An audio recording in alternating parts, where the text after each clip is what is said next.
Hey, Las Vegas. Thanks for joining us again here on Realty Check, your local Las Vegas real estate news show. I'm your host, Trish Williams. And I'm Tiana Carroll, and welcome. Today we have a special guest we are talking to about pools. Why don't you tell us about that? Jeff. Jeff, and how do you say your last name? Keech? Keech. Keech. Oh, Okay. It's been pronounced a number of ways, you can imagine. All right, so we have Jeff Keech here, and he's with My Smart Pools. And we are going to talk all about pools and water, what that means for the valley, either if you have an existing pool or if you want to build new construction. That's been in the news lately. But before we get into the pool, we always talk about our numbers and some local real estate news. And we'd love for you to chime in on that, seeing what general public thinks. So first, let's talk numbers in the valley. Yes. So Trish, what do we have this week? So our weekly numbers, we opening up with inventory. Single family homes on the market right now in Las Vegas and Henderson, we're looking at 7637. Yeah, that's up about 100 from last week. Yeah.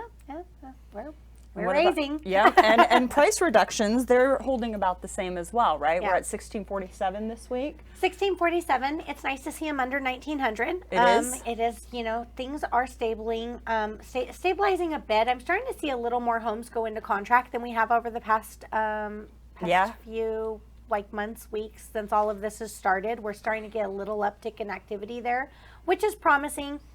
By no means it's not we're really in closer to a buyer's market right now than we are a seller's market. So yeah, the pendulum has shifted a bit, and we're here, which is good. And I think everybody, now that the news is sort of caught up with the fact that we've stabilized, that when we have these conversations with our clients, they're more receptive, they're understanding, they're not so shocked when we say it's not just a feeding frenzy. You're not going to get these multiple offers and these above list price offers that we're seeing in the spring and summer. Right, because when this started and we were out there, we're telling people about it, they were like, no, that's not true. Yeah, looking at us you like don't we're know crazy. what you're doing. You're just the professional.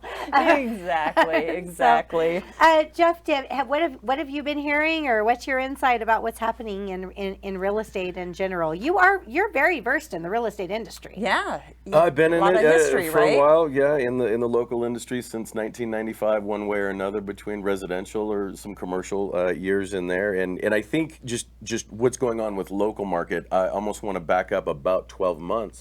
The majority of the referrals that we were getting in from the real estate world were from buyers buying new properties because that was just an inventory issue. Right. The resale numbers were way down. Now the resale numbers are back up. So it's that, it's, like you say, from a seller, we're creeping to, I don't know if I can define, I don't study it enough every day to say, yes, we're a buyer's market, but the trends compared to 8 months ago certainly seem like it, Absolutely. right? Or 12 months. So, stuff like that. And in relation to pools, the homeowners that we're talking to are much more resale than new homes now. Oh. There's still that conversation, and there's standing inventory. So a lot of the contracts that we were going into, a lot of the pools that we were designing, the homes were not even closed yet. The buyers were out, 3 months, 4 months before they even closed escrow. They just wanted to get that pool pricing locked in at that point, and then close. And there's been one of our projects in particular is extended so far out. I've got to call the buyer today, fella, because it's about an 8-month push out from the builder, and that seems a little high. So that's a question for me. That one's I don't know if that's got to do with financing, maybe. Yeah. Maybe that does seem odd and maybe not construction related. Yeah. Well, some of the builders are backed up because of supply chain issues. So I had just last year. A new construction home that I had a client in contract with, that they were delayed months, literally months, just from their closing date where they were supposed to be. It was an issue. Yeah, we saw that with pool equipment as well. And with my experience, though, resale market hasn't been so high of a swing left and right, buyer to seller, as new construction. They're really feeling it. I was getting emails this week from standing inventory, and it's pages of standing inventory. If we go back to what you were saying last year, there was no standing inventory. We talked about it last week, where they just shut the door on us like, no, we're good, we're sold out, we don't need you. We don't need you, go away. I better not mention any new home builders in particular. I think the real estate industry has maybe a few. They're like, oh, you want to be our friends now. Yeah. No, it is. It's one of those, it's a it's a tricky relationship. Yeah. Market driven. Yes, Market driven. That's right. What's ethical in one market is not ethical in another, right? Absolutely. You know, so- Absolutely. Yeah. So before we get into pool talk, which we have a lot of questions for you about pools, there's two news headlines that just because we report the news every week, there's two news headlines that are interesting, kind of real estate related, pretty much. One of them is tiny home demolition. Okay, so I found this incredibly interesting because in the beginning of the year, into winter, beginning of spring, there were some new ordinances that were going to get zoning for tiny houses.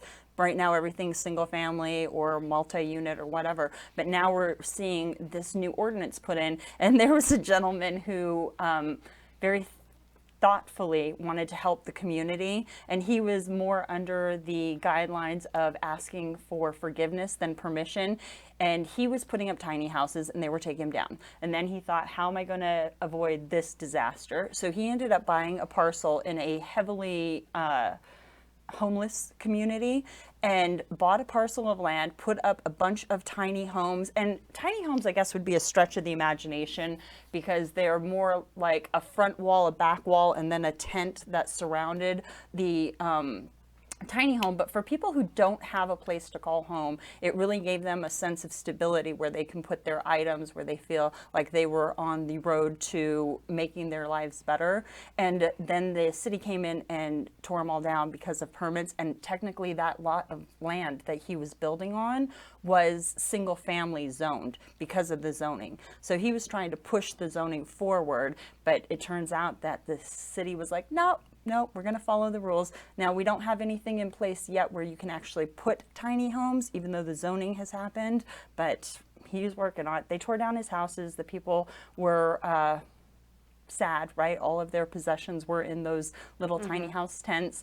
So, but it just goes back to the red tape and the guidelines and really making sure that you dot your I's and cross your T's in order to make something change in the community. You still have to abide by guidelines. We are not the Wild West. Guidelines, rules, permits. We're going to be talking about pool permits. She said Wild West. I beg to differ. The pool business can be the Wild West, but you're right. No, do it right. Do it right. Yeah, no, his heart was in the right place, and his intent was good, right? He's out here and he's trying to make a difference in the community, and I respect that. But you do have to go along with the guidelines and all of the red tape that happens. Otherwise, they do have the ability to come rip down the project, and they did. Yeah, and it was City of North Las Vegas, and the guidelines for single-family homes need to be 1,200 square feet minimum. So that's where they got the discrepancy. And then there was, reading into it, there was issues with sewer and water and all of that stuff not being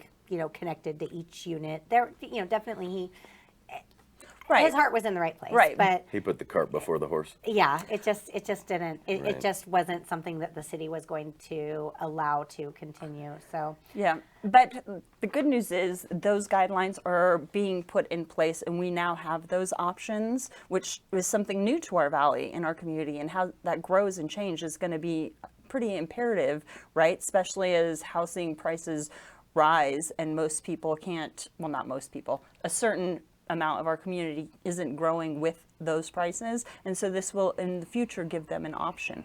An option for homes. Yep. Yeah. Absolutely. And then more demolition. Siegfried and Roy had a property that is going to be demolished and replaced with apartments. Good job. Let's get rid of all the history in Vegas. Well, yeah, this one, I read this, it reminded me of the Heartland Mansion. Heartland Mansion, right. Just another piece of our history. And we need more apartments instead, I guess. Well, so, I guess it comes back to the tiny house. Like, we need housing alternatives for those. I guess I didn't hear about the Heartland Mansion. Is that gone? Yeah, it's was it gone a long time ago? Am I like no, like a couple months. I think they're replacing it with an adult superstore or something. Adult superstore bought it. Yeah, but it's like, it's great. Just who needs history?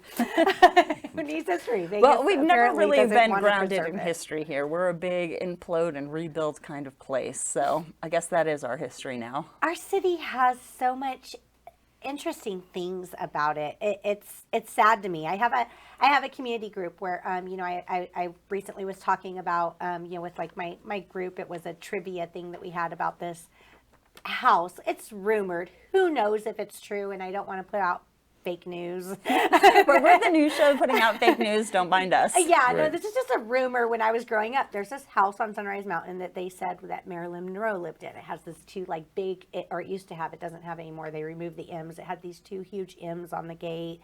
When I got into real estate, having access to a bunch of information, I like just researched and looked, trying to find like The reality something of it. solid Right. about this. And there's nothing there, time, records, everything. What there is this house that is there now, which is this huge mansion. It was built in the 70s, but there's a small structure in the back that was once a home, now it's a casita, but a little tiny, smaller structure that was built in the 50s. And no records date back to her name. However, she did have a lot of men friends. Oh, that was so politically correct. Yeah. Was that Kennedy's bunker? Yeah, I exactly. mean, it's very possible that the property wasn't in her name if she resided there, So who knows? But again, it's interesting Vegas historical stuff that happened because it is a fact that she lived up there at some point in time. That's been, well, at least rumored, but it's something that people can point accuracy to. But we just keep on demolishing history. But this is not a Marilyn That's Monroe because show. what happens in Vegas stays in Vegas. We're like, shh, don't tell anybody. We'll get rid of it. They'll never know. Out of sight, out of mind. Absolutely. So it's just that bothers me. I'm like, we should have like some kind of preservation. We of do have a something. preservation society, and they do work hard to keep the community and the history of the community intact. And they've done a great job with like, they're working in the Hundredge District and the Medical District and the old historic district right there off of like Alta and Rancho. So there are, but I mean, you can only do so much. And as fast as our town moves and grows, it's hard to keep up. Yeah. And another thing that Vegas is going to start getting rid of, Jeff, is those big, deep diving pools. Let's talk about that. Well, you're in relation to the 600 square feet? Yeah, the 600 square feet regulation and the pool size because of our drought, and just start telling us a little bit about that. I've seen things circulating in the news Yeah. that with the drought restrictions and things like that, they're going to start limiting pool sizes, and those big lap pools that are 8 feet deep with diving boards aren't really a thing anymore, huh? Well, diving boards have actually been probably more so from a liability issue, I feel. Contractors have really pulled away from, lots of pool builders have pulled away from. I'm not saying diving boards just simply never get installed anymore. If they do, yes, there is a depth regulation to dive. However, the latest regulation on 600 square feet, for instance, let's just say this was a 600 square foot box. Okay. The depth doesn't matter. It's all about the surface square, because that's the only thing that's evaporating, is the surface. Oh. So it's the refill. The issue is the constant refill. Your autofill, or some folks have a manual fill, or some folks just put the hose in. Okay. But it's going to evaporate, and your water line on your pool is a 6-inch tile. So if it goes below that plaster line, that plaster is going to start deteriorating within 2 or 3 days in Vegas heat. Yeah. It really will. I didn't realize that. So technically, if you had it 600 square feet on the surface, it could be 10 feet deep. It could, again, that sounds like and that we talked about excavation a little bit earlier Right. before the Yeah. show. Right, because we have our bedrock in our that valley, can which is be- no fun. That can be an additional cost in general, let alone some of the hard soils. Caliche, is the most common, element that people talk about, and the expense of just pounding that out. So, and sometimes you're running into those hard soils at 2 feet deep, not necessarily, 5 or 6. And every time you go into a pool project, I think you do honestly pray to the caliche gods to stay away from this project and let this homeowner, keep within the budget that they, started the project with, So that's a very interesting point, because it's not like you can look at a map and say there's caliche here and there's not caliche here. I wish we could. Yeah. I mean, I suppose there's some kind of a geological satellite that maybe, but it's too expensive for the pool industry, I think. Yeah. So, but yeah, no, very hard to tell. Some indicators, maybe knock on the neighbor's door to the sides and behind. Sometimes that vein of granite going through there is an indicator that if one neighbor hit it, maybe one neighbor won't, and vice versa, but it's still no guarantee. Yeah. Yeah. And that's something that if you're starting a project and you have a estimated budget, you run into caliche, that's going to change. It's always a risk. It's always a risk. And the excavators out there, market rate is somewhere about $275 to $325 an hour of that pounding out of that hard ground. Man, so, that's intense. And the 600 square foot regulation, as you can imagine, has been mayhem over the past 30 days or so. Right. And so I've seen that, right, in my own personal experience with clients. They're freaking out. They're trying to meet this September 1st deadline. We have to have all of our permits pulled. We have to have our plan in place so that way we can get the pool we want by this time. So you said something earlier that was interesting about that deadline. Tell me about that. well, if let's call it what it is, if local regulation and government likes to make things interesting for us, I think they've just turned up the volume. Just yesterday, now there's 4 different jurisdictions. Of course, there's Las Vegas, Clark County, City of North Las Vegas, and Henderson. Right. City of Henderson Building Department came out with a notice yesterday, very much making it sound like September 19th is the absolute deadline. Okay. But we've got some technicalities. When a permit goes to get pulled, and or approved rather, it goes through different levels of approval. And the very first level that it looks at is administrative. It has received everything online. Someone's on the other side looking at all the the engineering and the load calculations and the construction plan and all those things. The permit number gets issued at that point, and that's what we were being told was the deadline. As long as that number was issued, it still could go through 3 or more, 5 days, whatever it's going to be to approve. But that was the deadline. That was the mark. Now that we've gotten this notice out of Henderson after the podcast here today, right away, as a matter of fact, we're going to be on the horn with all 4 jurisdictions, getting as much guidance as we can. I wished I could have had that guidance so we could talk about it now, but I think it is a little bit of a moving target. For right now, we're holding on any projects we're working on to get it in under the window by September 1. Yeah. We're just sticking with that, which is, coming up real quick. That is. You know. We're Be almost here there. before you know it. The folks that year's really over. started this process, maybe that last week of July, the first week and a half of August, fine. But we hit about the 15th, 16th of the month, and there was 4 or 5 calls that came in. Hey, can we do it? And we're trying. Yeah. I can say the crew that's working on them and the engineers and the electricians that provide the information to get to a general contractor or maybe an owner builder, because there's some owner builders, lots of owner builders out there. Yeah. There's that market share, call it, of those guys too, Yeah. that are trying to push in under that September 1 deadline. Yeah. So- Absolutely. Because if not, they have to change their whole plans down to 600 square feet, right? There have already been those come to Jesus meetings with a couple of homeowners just to say there's absolutely nothing we can do about it, Well, and then what it Henderson comes out and says September 19th, and that is that breathing a little hope? Because here today, could we make that September 19th deadline? Should be able to all day. Yeah. So again, I wish here with your podcast audience, I could say, here's a definite answer. The only definite answer I can give anybody is, where's the screen? Let me hustle, like hustle through every moving part without delay. It's Yeah. about the only thing you can do. Yeah. So- Don't call you the August 30th and say, hey, let's get this started. Can we open up escrow on the 30th of August? Can we close on September 5th? Yeah. Absolutely. Absolutely. Can you pull not. title? Can you pull title by September 2nd? No. But No. Yeah. I definitely get where you're coming from there. yeah. So I think that when we're dealing with people in resale, with homes that have pools, Yeah. there's definitely the cost to install and build a new pool is substantially higher than a home that already has a pool.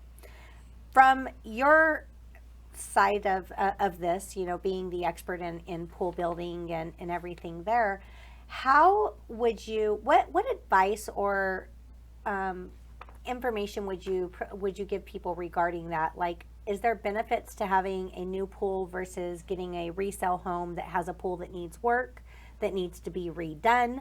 Is it really a savings if the pool does need to be redone? Because I know I've recently, just dealt with replastering of my pool, and it's high. The costs are high. Yeah. So what information or recommendations would you give people there? I think the very first thing I want to say is when you use the term pool expert, I would like to think I know an awful lot. I'm always learning more, and there's some guys in the industry that have been my mentors that are great. There's a lot of guys in the industry that really, really know what they're doing and are great with their projects and customers. In relation to purchasing a home with a pool or without a pool, and putting that brand new pool in after the purchase, I think there's so many moving parts to that. Real estate is the people business, right? Absolutely. I think pools is the same way. There's so many different lifestyles, so many different availability. Again, with some people are owner builder types, some are general contractor types. Some folks are much more budget driven, and some folks are not. I mean, we're closing some new real estate in the southwest part of town. I'm aware of some people, closing at $1.5 million, $1.6 million, and the real estate, it's a good sized lot. The real estate in the back is going to take another $300,000 to finish out. So it's relative. Vegas is an interesting place because I think the majority of the people that are looking at that 600 square foot limit is the luxury market, like Askaya, McDonald. Okay, so that's interesting because when they said 600 square feet, to me that wasn't a problem. It didn't feel so postage stampy because a lot of pools that I go to don't even meet that are already built. They don't even meet that. They're like 470 square feet. You're exactly right. So they're 600 square feet's pretty big. That's like a large pool for a large home. I think it is, and now that envelope, that 600 square foot envelope, if it is a pool and spa, that spa needs to be inside that 600 square foot, whatever the shape is. We keep talking about these really basic shapes, but but it could be kidney bean, it could be rectangle, it could be square. We're just looking at square footage. Almost unlimited imagination when you're talking about cuts and what really makes it. If it has a spillover into a catch basin, like an infinity edge, that catch basin also has to be within the 600 square feet as well. Okay. Oh, okay. So, but you're talking about remodels, pool remodels, and we greatly use Kevin Kerr, a fellow by the name of Kevin Kersey for all of our repairs and maintenance, and an awful lot of what we would call light remodel. Heavy remodel being saw cutting into a pool and changing the entire shape of it, rather than just a replaster or a retile. The cosmetic as opposed to saw cut, So saw cutting and changing the entire shape and design of a pool, would you say that if somebody was out shopping for a home, pool is a necessity for them? That's on their needs list, absolutely non-negotiable. It's the desert, right? It's the desert. It's a prerequisite. Right. They're going to be having a pool no matter which way you slice it. If they're looking at a home that has a pool that's existing that maybe is just in terrible condition, or it's not what they want, and they're thinking of reshaping and redoing that pool, versus buying a home that has a pool-sized lot that they'd have to start from the beginning, is the cost equal or similar? It is truly case by case. We've had some cases where we have pulled the entire pool out and dug a bigger hole and put a bigger pool in there. We've had some where we're just taking one part of the structure and extending it out.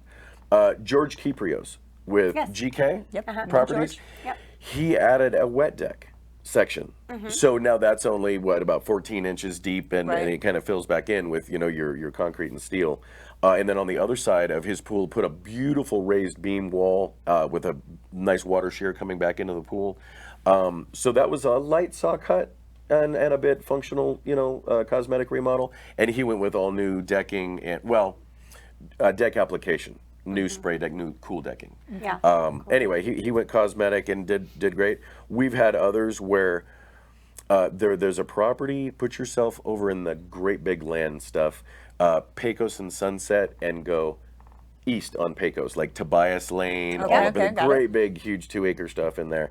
There was a pool that was right at about 610 square feet, and they just took that and kept the majority of that body and extended it out to about 900 square feet. They had the lot size to do it. So again, I think it's case by case basis. I think it's personal preference. I think it's whatever someone's doing in their life, whatever their mindset is.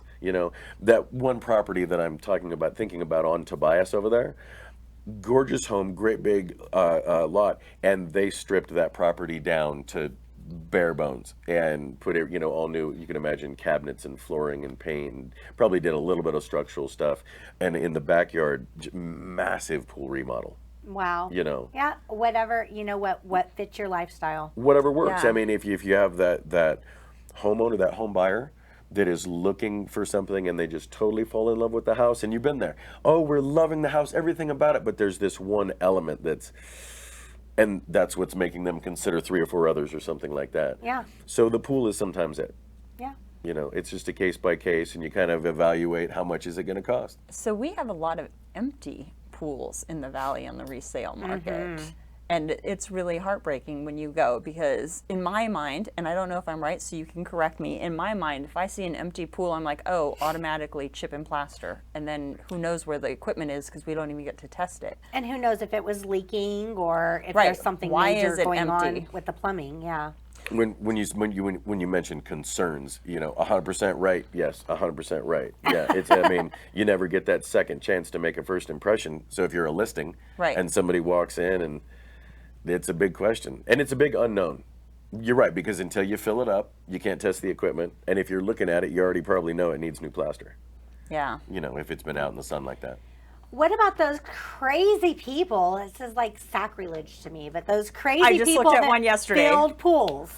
Why It is- would you do that? It is listed as a pool on the MLS, Yes, and when I got there, it was a planter box. I've seen that too. Like- Why? I don't know what the MLS rules are, like column by column in the sheet, but that's got to It's be on a. tax record. Yeah. Yeah. Oh, I see. Okay. It, Yeah, it that would remains make- on tax record. That's where I've seen a couple like that too. I They guess say it it's would, there, and it's because it remains on tax record, and the listing agent's like, yeah, there's a pool, but there's no pool. Yeah, I'm it's sure- a giant planter box. And I'm sure the filling it is most likely a budget issue. Yeah, yeah, Someone yeah. somewhere just was like, hey, it's costing too much money to upkeep this thing. Fill it in. Can So- you dig it Yeah, out? that's what and my I question mean, I is. guess anything's possible with the right amount of money, but would you advise that? If I took a client and there's like a pool, but it's a planter box, do you say, oh, it's okay, we can dig that out and put new pool equipment and it'll be fine, or we just move on to another house? Like, do we? I guess, do you even know what you're working with? What is in there? Look, we're not even letting you talk. No. I don't mean that. Yeah. It's good conversation, and I think my answers just would be. Sometimes I have conversations and I say, hey, let me take my pool hat off and put my real estate hat on. And from a real estate point of view, if I'm that buyer's agent walking through and I see that, that's a conversation that I wouldn't want to convince. Like convince somebody to go Yeah, through. no. Just be honest about it. Hey, if you love the house and you want to move forward with it, and then we've got to have this element of the pool, this discussion, then yeah, it would be get that dirt out of there and inspect certain pieces, parts structurally, Yeah. and then go from there. Couldn't the plumbing be filled or packed with dirt at that point? Absolutely. Oh yes, yeah. You could be talking a nightmare. So it's not a pool, it's more like a lake with the dirt bottom. Yeah, that's And there are proper ways to fill. There are proper ways. It's not just putting dirt in it. I can't tell you exactly what the processes are, but I might almost imagine taking that plumbing, plugging up that plumbing, and then filling it. I think some things are supposed to be removed because there's cavities under there with the drains. Again, I'm not an expert there, but I've heard there is a proper way to do it. and most pools are not I was properly gonna filled. I was gonna say- say they probably They're just just- DIY'd it. Yeah, Yeah, they just you're brought like- in a bunch of tons of dirt and, you know. Yeah. But hopefully they didn't concrete it. I had a client over the last couple years. They bought this house, and after they bought the house, we did the inspection, everything, no indicators of this. After they bought the house, the neighbors said it was one of those older houses back over in I name just blew the name slipped my mind. But they bought the house, and the neighbors told them that there was a bunker in that house, like a what's it called? Like a bomb shelter. A bomb shelter. And they're like, what? I'm like, no way. I called the home inspector. He's like, no, I don't think so. And then we just checked around, asked a few people, and I was, very fascinated by this and found out that yes, it was, and it was filled with concrete. Brutal. And it was That- out in the brutal. driveway, Now. which was why it went unnoticed. It was the entry was out in the driveway, but yeah, it's been filled with concrete. I'm like, they couldn't have at least filled it with dirt so it was reversible. Yeah, so we can pull that out. That's Yeah. sad. Yeah. Vegas has interesting things. I think everywhere has interesting things, but Vegas does have a little bit of the rebel in us. I would say the most interesting pool story was years ago. I was still licensed in real estate, and I had some land parcels for sale up near Range Road before Range Road went through. Okay. Before all of that work had been done. So driving around in the 4-wheel drive vehicle, kind of going on some of the high parts, looking right down on I-15, lining right there. Right. I drove way up on this hill, and I'm looking around, taking a few pictures of my parcel, and I look around my tire, and this is a very steep 4x. I was skipping a little bit, and right on top, my right front tire was halfway off going into a cement gunite pool, empty pool. Just And sitting up there. Just sitting up there, and I'm looking around. There was a little foundation, like a manufactured pad, Right. that was there, and I did some research on it. The fella that used to own all of that land lived up there, so he could keep an eye on all of it. And I almost drove into it. So how do you call AAA? I've driven into a vacant pool in the middle of nowhere in the Nevada desert. It's fine. Howard Hughes is right here with me. No, That's funny. Wow. but that's a true Yeah. story. Yeah, that was back in 2002. So where 2003 is something. that vacant land now? If you're driving up developed? I-15, yes, it is. I'm not sure if that hill has been shaved or if it's probably a placement for a billboard. Right. Okay. Yeah, space rent. I'm sorry for the billboards, and it's all around the recycling plants right there, like Range Road, tucked in there, north of the Speedway. Got it. Yeah, Got it. Yeah. That industrial stuff up in there. Industrial area. Mm-hmm. Yeah. That's amazing. I had a friend that said her parents, when she was little, bought some vacant dirt out in the middle of nowhere. Now it's Mountain's Edge. Yeah. Oh yeah. They had to Vegas take has come a long way. ATVs too, and Yeah. it's like When yeah. did you jump into real estate? Just thinking growth in the valley. We've all seen Right. it. Well, I think, you're born here. born and raised. Born and Oh, raised. so you haven't seen any growth. Yeah, barely Yeah. any. None. I've been here since '88. That makes me sound old. I'm not old. Don't call me old. Yeah, I've been here since '88, and Rainbow and Flamingo was the end of the world. Yeah. Yes, And yes. that's central now. My grandmother lived off of Sahara and Rainbow, and going to her house was like leaving town. Yeah. And Summerlin was built when I was in middle school. So, Yeah. yeah. I remember when they were putting the Mirage up, and it was the first mega resort, and we were just in awe Yeah. of how big the project was and how amazing it was going to be, and the shows and Yeah. I've watched this town grow. I remember driving out to the edge of town in the Rainbow Sahara, Rainbow Flamingo area, and they'd be like houses from 89,000. Yeah, yep. But you're a Very true true. Vegas local if you have a picture of yourself somewhere in front of the Binion Horseshoe dollars. Yeah, the $1 million Million cash. Dollars cash. Yeah. Yep. Okay, so I have a few of those. Yes. I have a few of those. Or the which it's still there. I was there a few weeks ago. The Golden Nugget inside of the Golden Nugget. Yes. Yeah, that is still there. I didn't expect that to be there, especially when they did all of the renovations in the casino and stuff. I thought, oh yeah, that'll be gone. And I walked by it and I was like, it's still here. I can't believe it. When I was a child, my dad took me to that. Probably somebody looking to keep history. Yeah, good for Yeah. them. Yeah. Some nostalgia. Thank Yeah, goodness. somebody's holding We on have to it, those yeah. moments. We have a little bit of people that take respect to our history. Right? So Jeff, how do people reach you if they want to talk more about pools, if they need to install a pool, if you're living in a house right here, doesn't have a pool, probably want one. Well, and truly what My Smart Pools is as a company is a pool concierge, a pool consultant firm. Really taking thoughts of real estate and presentation and disclosure out into the consumer world in the pool building world. It's really all about options. So talking to homeowners about whatever option is available to them. It could be general contractor, it could be owner builder, it could be a prefab concrete product. There's a company by the name of Dirigo, Dirigo, Dirigo Pools, that we work with, our general contractor side works with on the installation side for that product. So it's really just all the way around. We don't really work with fiberglass pools, but we can kind of talk about it, you know? I kind of think in the Valley, if there was a 5% of all the pools in the Valley were fiberglass, I'd be surprised.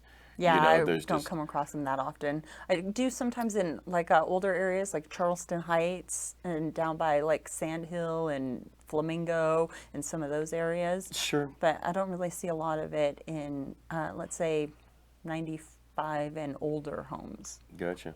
Yeah, but I would love to talk with anyone that, had any questions about pools at all, whether it would be anything from the maintenance to the repair. Again, we've got Kevin Kersey, a great partner for that. And anything to do with design or process or budget, timeline, expectations, everything. I think that general contractor, the timeline on a general contractor pool can tend to be a little longer than an owner builder direction. But I think at the same time, then I've got to say, in defense of any general contractor in the Las Vegas Valley or anywhere in the country, when a general contractor gets busy, they're building 20, 30, 40 or more projects, and then they sell on the front end, they can't really put those brand new sales in front of these guys. Whereas owner builder, each owner builder, that's just individual, the owner calling up each subcontractor and the DIY, Right. style. And there's many different ways to, put together an owner builder approach. Right.